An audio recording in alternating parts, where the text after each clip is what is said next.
الحمد لله الحمد لله الذي جعل الشمس والقمر بحسبان والنجم والشجر يسجدان وفضل زمانا على زمان كما فضل مكانا على مكان وإنسانا على إنسان ونشهد أن لا إله إلا الله وحده لا شريك له ونشهد أن سيدنا وسندنا وحبيبنا وحبيب ربنا وطبيبنا وطبيب قلوبنا ومولانا ومرشدنا محمدا عبده ورسوله أرسله بالحق بشيرا ونذيرا وداعيا إلى الله بإذنه وسراجا وقمرا منيرا أما بعد فأعوذ بالله من الشيطان الرجيم بسم الله الرحمن الرحيم قل إن صلاتي ونسكي ومحياي ومماتي لله رب العالمين وقال الله تعالى آية أخرى لن ينال الله لحومها ولا دماؤها ولكن يناله التقوى منكم كذلك سخرها لكم لتكبروا الله على ما هداكم وبشر المحسنين صدق الله المولانا العظيم وصدق رسوله النبي الكريم ونحن على ذلك من الشاهدين والشاكرين والحمد لله رب العالمين الحمد لله আল্লাহ সুবহানাহু ওয়া তাআলার দরবারে লক্ষ কোটি শুকর যে আল্লাহ পাক রব্বুল আলামিন আমাদেরকে আজকে দীর্ঘ একটি সপ্তাহ পর সকল মানুষ থেকে যাচাই বাছাই করে নির্বাচিত করে আল্লাহ তাবারক ওয়া তাআলার দরবারে অসংখ্য অগণিত শুকরিয়া যে আল্লাহ পাক আমাদেরকে দীর্ঘ একটি সপ্তাহ পর আবারও জান্নাতের বাগানের মতো একটি বাগানে উপনীত হওয়ার তৌফিক দান করেছেন সেজন্য সকলেই শুকরিয়া আদায় করি আলহামদুলিল্লাহ। আমার বন্ধুগণ, জুমার বয়ান একেবারে সংক্ষিপ্ত বয়ান, আলোচনা বিস্তৃত আলোচনা।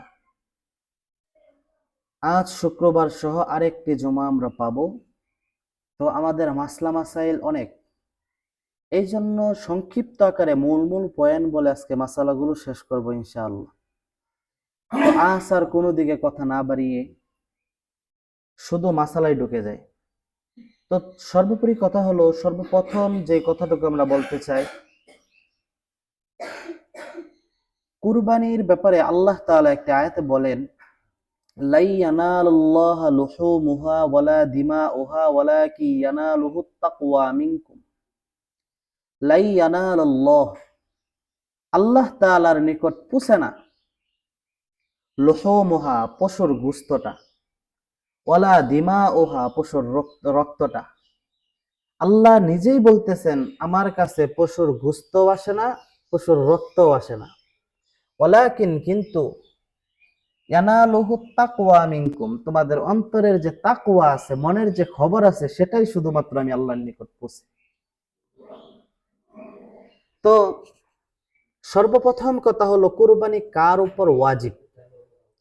কুরবানি কার উপর ওয়াজিব? এক নাম্বার, কুরবানি কার উপর ওয়াজিব? সুস্থ মস্তিষ্ক বালেকের উপর কুরবানি ওয়াজিব। সুস্থ মস্তিষ্ক বালেগের উপর কুরবানি ওয়াজিব। সর্বপ্রথম মাসালা, কুরবানি কার উপর ওয়াজিব? সুস্থ মস্তিষ্ক বালকের উপর কুরবানি ওয়াজিব। তো কুরবানি যে ওয়াজিব, কোন কোন দিনে কুরবানি দেওয়া যাবে? 10 তারিখ, 10 জিলহজ, 11 জিলহজ, 12 জিলহজ, অর্থাৎ 10 তারিখ শুবে সাদিক থেকে নিয়ে 12 তারিখ সূর্যাস্ত পর্যন্ত। 10 তারিখ শুভে সাদিক থেকে নিয়ে, অর্থাৎ যে সময় শুভে সাদিক হয়ে যায়, অর্থাৎ ফজর হওয়ার একটা আকৃতি আকাশে ভেসে যায়, ওই সময় থেকে নিয়ে 10 তারিখ শুভে সাদিক থেকে নিয়ে 12 তারিখ সূর্যাস্ত পর্যন্ত কোরবানি দেওয়া যাবে। তো দ্বিতীয় মাসালা, কোরবানি কি পরিমাণ টাকা হলে, কি পরিমাণ সম্পদ হলে কোরবানি ওয়াজিব হবে? আমরা জানি জাকাতের যতটুকু নেসাব লাগে কুরবানিরও ততটুকু নেসাব লাগে, অর্থাৎ 52.5 তোলা রূপা অথবা 7.5 ভরি স্বর্ণ। 52.5 তোলা রূপা অথবা 7.5 ভরি স্বর্ণ যদি কারোর এই 3 দিনের ভিতরে থাকে, তার উপর কুরবানি ওয়াজিব। একটু মনোযোগ দিয়ে শুনেন, কুরবানি ওয়াজিব হওয়ার জন্য শর্ত কি? কুরবানি ওয়াজিব হওয়ার জন্য শর্ত হলো 10, 11, 12, 10 তারিখ শুভে সাদিক থেকে নিয়ে 12 তারিখ সূর্যাস্ত পর্যন্ত যদি কারোর 52.5 তোলা রূপা পরিমাণ অথবা 7.5 ভরি স্বর্ণ পরিমাণ যদি কারোর নেসাব থাকে, মাল থাকে, তার উপর কুরবানি ওয়াজিব। তো এখন ক্লিয়ার করে বলি, একজনের ধরেন 5 তলা বাড়ি আছে, তো 5 তলা বাড়ির মধ্যে তার ধরেন 50,000 টাকা আসে, 50,000 টাকা প্রতি মাসে আসে। তার 5 তলা বাড়ির মধ্যে 1 তলা থেকে যে ভাড়া আসে, এই টাকা দিয়ে তার খরচ সব চলে যায়। অথবা ধরেন 4 তলা থেকে যে ভাড়াটুকু আসে, ধরেন 40,000 টাকা তার ভাড়া আসে, এই 40,000 টাকা দিয়ে তার পরিবারের সাংসারিক খরচ চলে যায়। থাকে কত? 10,000 টাকা। এই 10,000 টাকার একটা নেসাব গুনাহ হবে। এখন আমাদের দেশে এমনও মহিলা আছে, স্পষ্ট মাসালা, যেই মহিলাগুলোর এমনও পোশাক আছে, যেই পোশাকগুলো 2 বছরে 3 বছরে লাগে না, 2 বছরে 3 বছরে লাগে না, এটারও একটা নেসাব গণ্য করা হবে। যদি গণ্য করে, এখনের আধুনিক যুগ অর্থাৎ 2025 সালের নেসাবের পরিমাণ হলো 1,08,000 টাকা। যদি কোনো মহিলার কাপড় চোপড় যেইগুলো তার অতিরিক্ত তার লাগেই না, অর্থাৎ 2 বছর 3 বছরেও লাগে না, এই হিসাব করে যদি আপনি নেসাবের পরিমাণ সম্পদ হয়, তাহলে এরও কুরবানি দিতে হবে। অনেক বাড়িতে দেখবেন এগুলো জটিল মাসালা, অনেক ডেক পাতিল আছে, বিশাল বড় বড় শোকেজে সাজায়, অনেক বড় বড়, এইগুলো 5 বছরে লাগে না, 3 বছরে লাগে না, অনেকের থাকে না যে আশা করে কিনে। এইগুলা হিসাব করে যদি 1,08,000 টাকা হয়ে যায়, তাহলে তার উপরেও কোরবানি ওয়াজিব। এবার আসেন, কুরবানি ধরেন প্রথম দিন মালিক না, 10 তারিখে কুরবানির মালিক হইল না, অর্থাৎ নেসাব পরিমাণ টাকা তার 10 তারিখে হয় নাই, 11 তারিখেও হয় নাই, তৃতীয় দিন হয়েছে, তাহলে তার কি কুরবানি দিতে হবে? অর্থাৎ 10 তারিখে তার নেসাব পরিমাণ সম্পদ নাই, 11 তারিখেও তার নেসাব পরিমাণ সম্পদ হয় নাই, অর্থাৎ কুরবানির উপযুক্ত সে হয় নাই। এখন 13 তারিখ হয়েছে, তার কি কুরবানি দিতে হবে? হ্যাঁ, যদি সন্ধ্যার আগে, সূর্যাস্তের আগে হয়, তাহলে তার উপরেও কুরবানি ওয়াজিব হবে। এবার আসেন, নাবালেগের নেসাব পরিমাণ মাল আছে, অর্থাৎ যার উপর কুরবানি ওয়াজিব না, তার নেসাব পরিমাণ মাল আছে, এখন সে কি তার উপর কুরবানি ওয়াজিব হবে? না। আপনার ধরেন এই বাচ্চা, তার বাবা তাকে সম্পদ লেখা দিছে, এখন তার নেসাব পরিমাণ মাল আছে, কিন্তু তার উপর কুরবানি কি না? ওয়াজিব না, কারণ তার সুস্থ, সে এখনো বালেক হয় নাই। তেমনি ভাবে আপনি যদি প্রশ্ন আনেন যে একজন পাগল, তার নেসাব পরিমাণ মাল আছে, তার বয়সও আছে, সে বালেক, তার উপর কি ও কুরবানি ওয়াজিব? না, তার উপরে ও কুরবানি ওয়াজিব না। কুরবানি ওয়াজিব হওয়ার জন্য কয়েকটি শর্ত। 1 নাম্বার শর্ত হলো সুস্থ মস্তিষ্কওয়ালা হওয়া, বালেক হওয়া, নেসাব পরিমাণ মালের মালিক হওয়া। তো নেসাবটা কি? 52.5 তোলা রূপা অথবা 7.5 ভরি স্বর্ণ। এর হিসাবে দেখা গেছে যে আধুনিক যে হিসাবটা নিয়েছেন সেটা হলো 1,08,000 টাকা। যদি কারোর 10, 11, 12 তারিখ, অর্থাৎ শুভে সাদিক থেকে নিয়ে 10 তারিখ 12 তারিখ সূর্যাস্ত পর্যন্ত যদি এই মালের মালিক সে হয়, তার উপর কুরবানি ওয়াজিব হবে। তো মুসাফিরের, ধরেন আমরা আমাদের দেশ থেকে যে হাজিরা হজ করতে যাই, তাদের উপর কি কুরবানি ওয়াজিব? মনে রাখবেন, মুসাফির হওয়ার জন্য কতগুলো শর্ত আছে। যে শর্ত 3 দিন 3 রাত হাঁটা, 3 দিন 3 রাত যদি হেঁটে গেলে লাগে, অর্থাৎ আধুনিক যুগের হিসাব অনুযায়ী 48 মাইল যদি কেউ অতিক্রম করে 15 দিনের থেকে কম থাকার নিয়ত করে, কি বলছি বলেন, 48 মাইল অতিক্রম করে যদি দূরে যায় নিজ গন্তব্যস্থল থেকে, অর্থাৎ নিজের বাড়ি থেকে যদি কেউ 48 মাইল দূরে যায়, ওইখানে গিয়া যদি 15 দিন থেকে কম থাকার নিয়ত করে, তাহলে সে মুসাফির। যদি 15 দিন থেকে বেশি থাকার নিয়ত করে, তাহলে সে মুকিম। তো মুসাফির যে সমস্ত হাজিরা 15 দিন থেকে কম থাকার উদ্দেশ্যে সৌদি আরবে যায়, হজ করতে যায়, তাদের উপর কুরবানি ওয়াজিব হবে না। আর যারা 40 দিনের নিয়তে যায়, তারা তো মুকিম হয়ে যায়, তাদের উপর কুরবানি ওয়াজিব হবে। এবার আসেন, নাবালেগের পক্ষ থেকে যদি কেউ কুরবানি দিয়ে দেয়, এই কুরবানিটা ওয়াজিব না, এই কুরবানিটা হলো মুস্তাহাব, অর্থাৎ দেওয়া উত্তম, না দিলেও সমস্যা নাই। আচ্ছা, কেউ যদি কুরবানির দিনগুলোতে কুরবানি দিতে না পারে, তাহলে তার করণীয় কি? কেউ যদি কুরবানির দিনগুলোতে কুরবানি দিতে না পারে, তার নেশাব পরিমাণ মাল আছে, তখন সে কি করবে? এই ক্ষেত্রে 3টি পদ্ধতি মনে রাখবেন। কয়টি পদ্ধতি? 3টি পদ্ধতি। 1 নাম্বার পদ্ধতি হলো, একটি ছাগলের সমপরিমাণ মূল্য সদকা করে দিতে হবে। কোরবানির দিনগুলোতে আপনি কি করতে পারেন নাই? কোরবানি দিতে পারেন নাই, আপনার নেশাব পরিমাণ মাল আছে, সম্পদ আছে, আপনার উপর কোরবানি ওয়াজিব। এক্ষেত্রে 3টা পদ্ধতি। একটা হইলো, আপনি কোরবানির পশু কিনেন নাই, এই অবস্থায় কি করবেন? একটা ছাগল সদকা করে দিবেন। দ্বিতীয় যে পদ্ধতি, সেটা হলো, কুরবানির পশু ক্রয় করছেন কিন্তু কুরবানি দিতে পারেন নাই, তাহলে করণীয় কি? কুরবানির পশু কিনছেন কিন্তু আপনি কোনো ঝামেলার কারণে কুরবানি দিতে পারেন নাই, তাহলে এই ক্ষেত্রে আপনার করণীয় হবে, আপনি এটা জীবিত অবস্থায় সদকা করে দিবেন। অথবা যদি আপনি গোশত কেটে মানে জবাই দিয়ে দেন, তাহলে এই ক্ষেত্রে আপনার কি করতে হবে? আপনি খাইতে পারবেন না। আপনি জবাই দিয়ে দিচ্ছেন, আপনি খাইতে পারবেন না। আপনার এই গোশতটাকে সম্পূর্ণ সদকা করে দিতে হবে। এটা কিন্তু জটিল মাসালা। অর্থাৎ গরুর দাম ধরেন 50,000 টাকা, 50,000 টাকার গোশত পাওয়া যায় ধরেন 60 কেজি। তো আপনি গরু কিনছেন 50,000 টাকা দিয়া, কিন্তু 50,000 টাকার হিসাবে গোশত পাওয়া যায় 60 কেজি। এই ক্ষেত্রে কি করবেন? এই ক্ষেত্রে আপনার করণীয় হলো, গোশত যে 10 কেজি কম পড়ছে টাকা অনুযায়ী, এটা কিনে এটা সহ সদকা করে দিতে হবে। তো এবার আসেন, 10 তারিখ কখন কুরবানি দিতে হবে? যেই সকল এলাকাতে জুমার নামাজ অথবা ঈদের নামাজ ওয়াজিব, ওই সকল এলাকাতে আপনার, আর জুমার নামাজ ওয়াজিব হওয়ার জন্য শর্ত কি? শহর বা শহরতলি হওয়া। অর্থাৎ সোজাভাবে বলি, যেই এলাকা এমন না যে ডাক দিলে একটা সমস্যা হইলে 5টা মানুষ আসবে না, 2টা মানুষ আসবে না, এটা শহরে পরিণতি না। আপনি এই এলাকাটাকেও শহরতলি হিসেবে ধরতে হবে।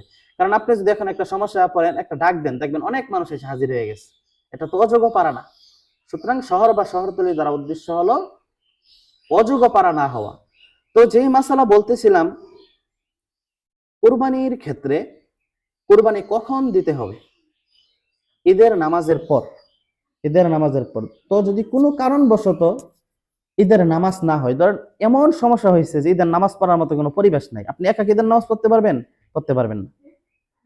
তো ঈদের নামাজ পড়ার মতো কোনো পরিবেশ নাই, এই অবস্থাতে সূর্যটা যখন মধ্য আকাশ ইস্তাওয়া, অর্থাৎ মাথার বরাবর চলে আসে, ওই সময় আপনি কোরবানি দিতে পারবেন। এটা শুধু ঈদের দিনের ক্ষেত্রে, 10 তারিখের ক্ষেত্রে। 11 তারিখ কোনো সমস্যা নেই, যে কোনো টাইমে দিতে পারবেন। তো আরেকটি প্রশ্ন হলো, কুরবানি কি রাতে দিতে পারবেন? 10 তারিখ 11 তারিখ রাত্রে দিতে পারবেন, 12 তারিখ দিতে পারবেন না, কারণ 12 তারিখ সন্ধ্যার আগ পর্যন্ত মেয়াদ। বুঝতে পারছেন? 10 তারিখ 11 তারিখ এই দিনগুলো আপনি রাতে কুরবানি দিতে পারবেন, 12 তারিখ রাতে কুরবানি দিতে পারবেন না। তো এই 3 দিনের মধ্যে 10 তারিখ কুরবানি দেওয়া উত্তম। এই ক্ষেত্রে আপনারা যারা যারা পারেন, যে 9 জিলহজ, এই 9 জিলহজ আপনারা রোজা রাখবেন। এই সময় হাজিরা রোজা রাখে। এটার অনেক ফজিলত রয়েছে যা আমাদের দেশে আমরা পালন করি না। তো এবার আসেন, কোন পশুকে কোন কোন পশু দিয়া কুরবানি করা যায়? আপনি কোন কোন পশু দিয়া কুরবানি করতে পারবেন? উট, মহিষ, গরু, ছাগল, ভেড়া, দুম্বা। উট, মহিষ, গরু, ছাগল, ভেড়া, দুম্বা, এই পশু দিয়ে আপনি কুরবানি করতে পারবেন। তো এই ক্ষেত্রে আমাদের জানতে হবে কোনটার বয়স কত লাগবে। আপনাদের যদি জানা থাকে বলেন, একটু ভালোভাবে মুখস্থ করেন কোন কোন পশু দিয়ে কুরবানি করা যাবে। উট, মহিষ, গরু, ছাগল, ভেড়া, দুম্বা। উটের বয়স লাগবে 5 বছর কমপক্ষে। উটের বয়স কত বছর লাগবে? 5 বছরের নিচে কোনো মতেই কুরবানি হবে না। গরু এবং মহিষের বয়স লাগবে কমপক্ষে 2 বছর। গরু এবং মহিষের বয়স কত বছর লাগবে? 2 বছরের নিচে কুরবানি হবে না। তো এবার আসেন ছাগল, ভেড়া, দুম্বা, এগুলোর বয়স লাগবে কমপক্ষে 1 বছর। তো ছাগল, ভেড়া, দুম্বা এটার বয়স লাগবে 1 বছর কমপক্ষে। তো ছাগল, ভেড়া, দুম্বা এটার মধ্যে 2টা ভাগ করেন। একটা হলো ছাগলকে একদিকে রাখেন, আর একটা হলো ভেড়া আর দুম্বাকে আরেক দিকে রাখেন। ভেড়া আর দুম্বা যেটার বয়স 1 বছর হয়েছে না কিন্তু দেখতে মোটা তাজা, অর্থাৎ 1 বছরের মতন দেখতে শুনতে দেখা যায়, এটা দিয়ে আপনি কুরবানি দিতে পারবেন। দেখতে শুনতে 1 বছরের মতো এই ভেড়া আর দুম্বা দিয়ে কুরবানি দিতে পারবেন। কিন্তু ছাগল দেখতে শুনতে যদি 1 বছরের থেকে বড় দেখা যায়, তারপরেও ছাগলের বয়স কোনো মতে 1 বছরের নিচে কুরবানি চলবে না। ক্লিয়ার? তো এবার আসেন, কয়জন শরীক হতে পারবে, এটা নিয়ে আমাদের জটিল সমস্যা। ও যে কথাটা বলতেছিলাম, বয়সের ক্ষেত্রে উট 5 বছর কমপক্ষে, মহিষ, গরু 2 বছর কমপক্ষে, আর ছাগল 1 বছর, ভেড়া, দুম্বা 1 বছর না কিন্তু দেখতে শুনতে 1 বছর, এটা দিয়ে কুরবানি দিতে পারবেন। এই জন্য অভিজ্ঞ লোক নিয়ে দেখতে যাওয়া কি সুন্নত। অভিজ্ঞ লোক নিয়ে কুরবানির পশু নির্ণয় করাটা কি সুন্নত। অভিজ্ঞ লোক নিয়ে যাইবেন। এখন ধরেন আপনি গেছেন, ঠিক আছে, আপনাকে বললো যেটা 5 বছর হয়েছে, উট 5 বছর হয়েছে, গরু মহিষ এটা 2 বছর হয়েছে, বাড়িতে আইনা দেখলেন না, আপনার তো সন্দেহ লাগতেছে এটা হয় নাই, এই পশু দিয়ে কোরবানি দিতে পারবেন, কারণ এটা দোষ আপনার না, এটা দোষ ওই বেটার। বুঝতে পারছেন? উনি যদি আপনার সাথে কোনো জালিয়াতি করে থাকে, ওইটা ওই বেটার হিসাব দিতে হবে, আপনার হিসাব দিতে হবে না, আপনি এটা দিয়ে কোরবানি দিয়ে দিবেন। তো কয়জন শরীক হতে পারবে?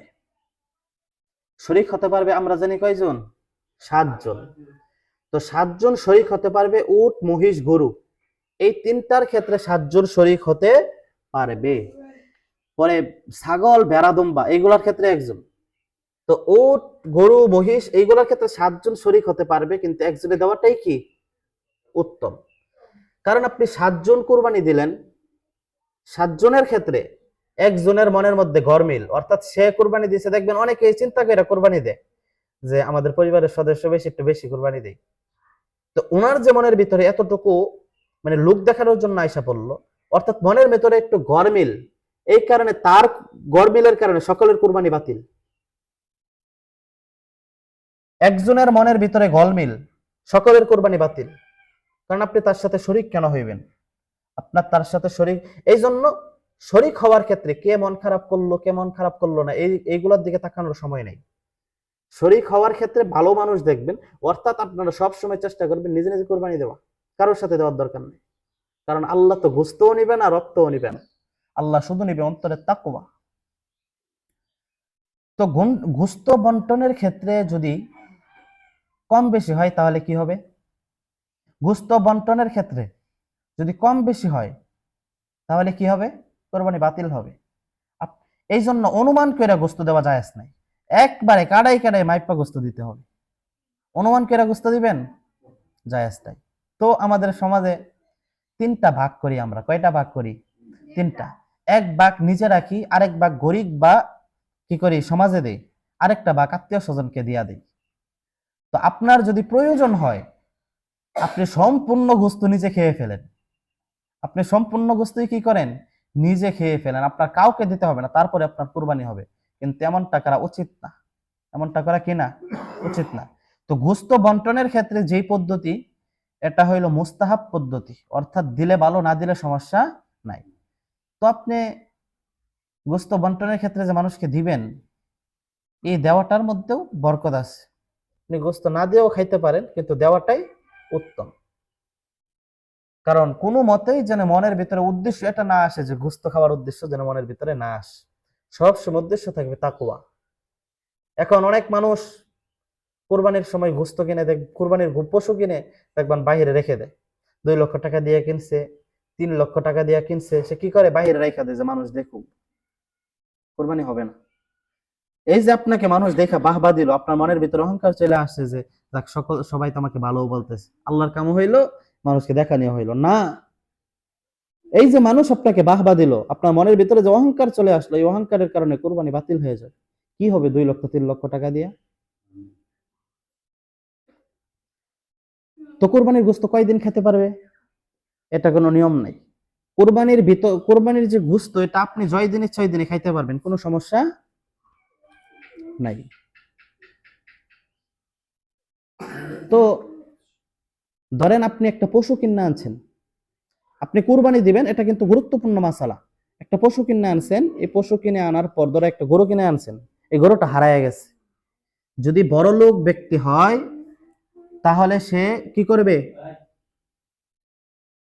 একটা পশু আপনি কিনে আনছেন, এই গরুটা ধরেন হারায় গেছে অথবা ধ্বংস হয়ে গেছে, মরে গেছে। এই ক্ষেত্রে আপনি যদি বড় লোক হন, তাহলে আপনার জন্য আরেকটা গরু কিনে, অর্থাৎ আরেকটা পশু কিনে কুরবানি দেওয়া মুস্তাহাব। আপনার গরু হারায় গেছে, এই ক্ষেত্রে যদি আপনি বড় লোক হন, আপনার আরেকটা পশু কিনে কোরবানি দেওয়া উত্তম, না দিলেও সমস্যা। আপনার ওয়াজিবাত আদায় হয়ে গেছে, আপনার ওয়াজিব কি আদায় হয়ে গেছে।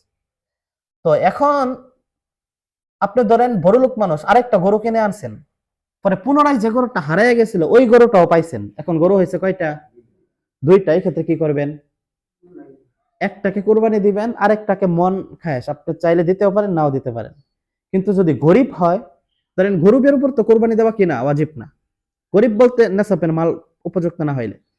তো গরিব একটা পশু হারায় গেছে, তার উপর তো এই পশুটা দেওয়াই কি ওয়াজিব ছিল না, সে ইচ্ছা কইরা দিছে গার্তারামি কইরা।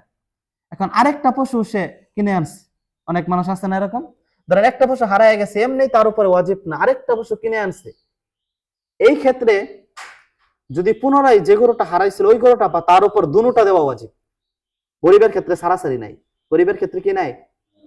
বড় লোকের ক্ষেত্রে যদি পুনরায় যে গরুটা হারায় গেছিল এই গরুটা পাইলে যে কিনা একটা দিবে, আরেকটা না দিলেও কি নাই, সমস্যা নাই। কিন্তু গরিবের ক্ষেত্রে সে যেহেতু গার্তারামি কইরা আল্লাহ যেটা হুকুম করে নাই সেইটা সে আবার করছে, অর্থাৎ প্রথমটা দেওয়াই তো তার ওয়াজিব ছিল না, সে আবার দ্বিতীয়টা কিনে আনছে, এই ক্ষেত্রে তার দুটোটা দেওয়াই ওয়াজিব। বুঝতে পারছেন? তো এবার আসেন,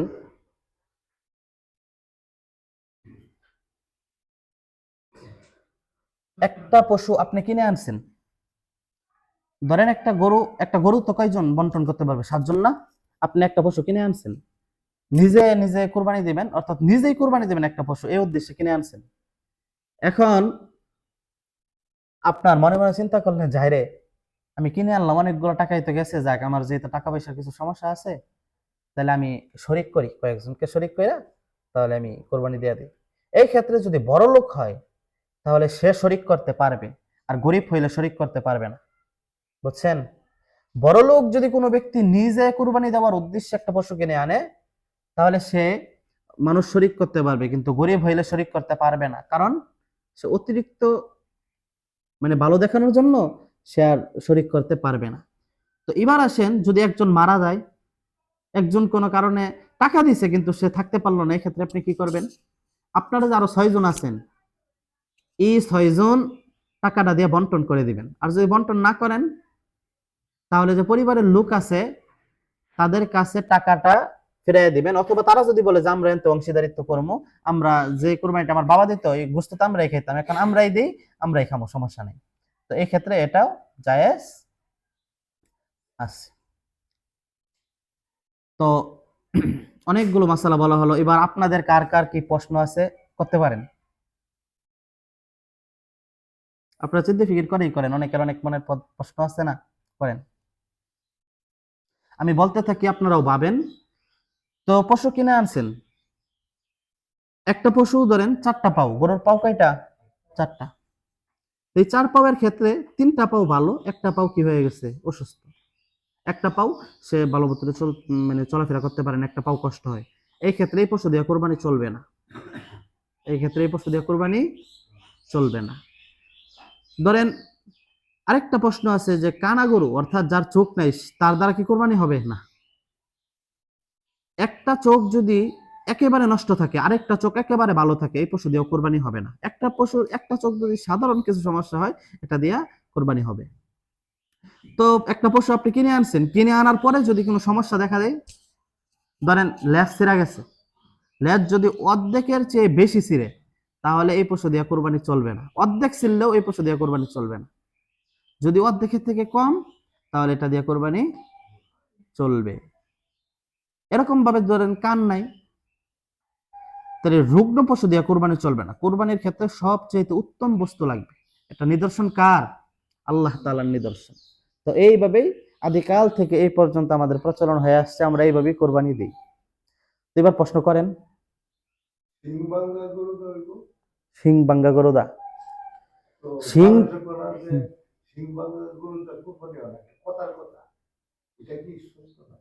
সিং যদি অর্ধেক বা অর্ধেকের চেয়ে বেশি ভাঙ্গে, একবারে ভেঙে গেছে, হবে না। আর যদি শুরু থেকেই অর্থাৎ গরুটা যে সময় দুনিয়াতে আসছে ওই সময় যদি তার শিং না থাকে, তাহলে এই গরু দিয়ে কোরবানি হবে। কান কাটা না, কান কাটা কোরবানি হবে না, কারণ রুগ্ন না, হবে না।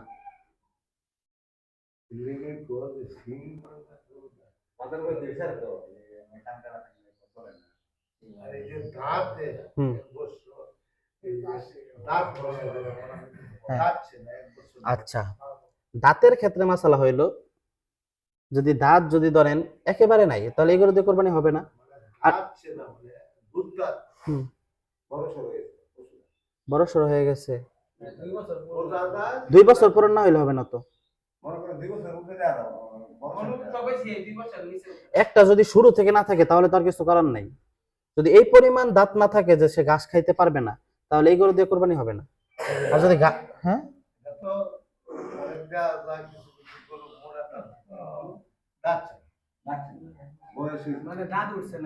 দাঁত উঠছে না, বয়স 2 বছর হয়েছে, বয়স 2 বছর হইব, বয়স হ্যাঁ। না, এগুলো দেখে নেওয়া ভালো, উত্তম, দেখে নেওয়া উত্তম। হ্যাঁ, 2 বছর হলে চলবো তো। সে যদি ঘাস খাইতে পারে, মাসালা হইলো যদি ঘাস খাওয়ার মতো হবে, হবে হবে হবে, পড়া শর্ত না, ঘাস খাওয়াটা শর্ত। ইল্লত হইলো ঘাস খাওয়া।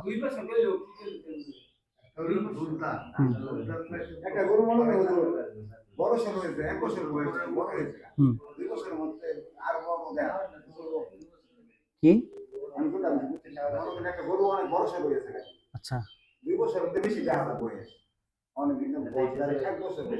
না না না, এটা হবে না। এটা শুধু বেড়া আর দুম্বা এই দুইটার ক্ষেত্রে শর্ত আছে। ধরেন 1 বছর, এটা হবে না। যদি বেড়া আর দুম্বা,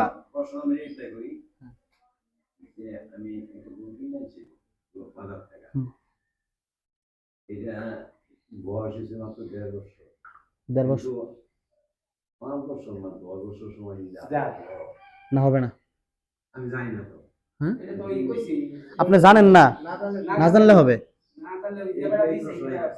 ও, হবে হবে। আপনারা তো বইলা দিছে যে এটা 2 বছর, তো আচ্ছা, কিন্তু পরে আপনি লোক পাইলেন যে হয়েছে না।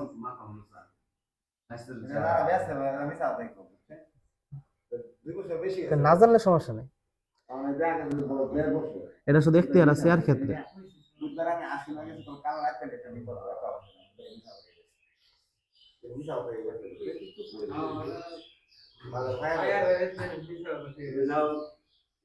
এই জন্যই অভিজ্ঞ লোক নিয়ে যাওয়া সুন্নত। হুম,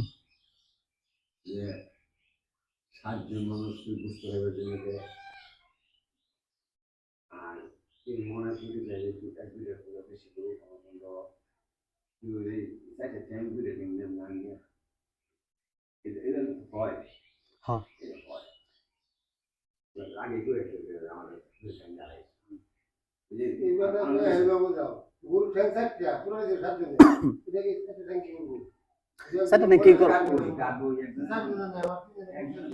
ওজন মেলাবেন ওজন মেলাবেন ওজন মেলাবেন ওজনে কম বেশি চারটা ট্যাং এরা বাক করে নেবেন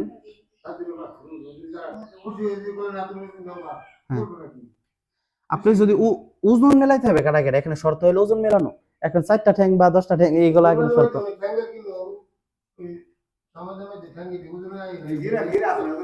হ্যাঁ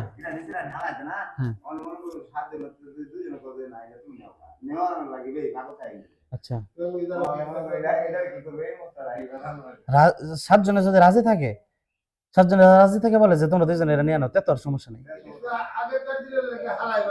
কিন্তু আপনার এইজন হ্যাঁ আমরা যার সমস্যা আছে সমস্যা মাস হবে আর আমাদের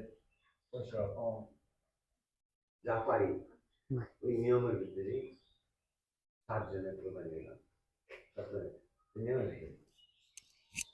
আমাদের পয়সা কমানো চলে এসেছিলাম বা একটু স্বাস্থ্য কম অপচয় 7 জনের মন একজনে কেটে দিচ্ছে একজনে সুদ খেয়ে দিচ্ছে একজনে ব্যবসা করে দিচ্ছে 7 জন তাই এক মনে তো কোরবানি হবে না একজনের কারণে সবার আমার কোরবানি দেওয়ার আমার আছে ইয়া আপনি দিয়ে দিবেন নিজে নিজে ছাগল দিয়ে দিবেন একটা কারণ আপনার শর্ত কি যে 7 জনের ভিতরে যে একজনের গরমিল থাকে তাহলে সবার কোরবানি বাতিল তো এই ক্ষেত্রে নিজে নিজে কোরবানি দেওয়াটাই উত্তম কারোর সাথে শরীক না হওয়াটাই উত্তম আর শরীক হওয়ার ক্ষেত্রে কি মন খারাপ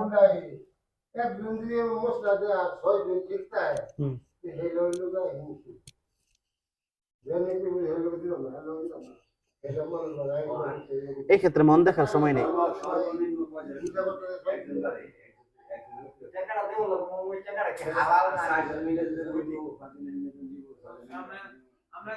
সাতজন দিতে পারবেন উট উট এবং মহিষ গরু এই তিনটার ক্ষেত্রে 7 জন শরীক হতে পারবেন কম বেশি হইলে হবে হবে 4 জন হইলে হবে 3 জন হইলে হবে 2 জন হইলে হবে এক্ষেত্রে জোর বেজোর কোনো সমস্যা নাই হইলেই হবে হুজুর হুজুর হুজুর বন্ধ করে দিন পরে বন্ধ করে দেন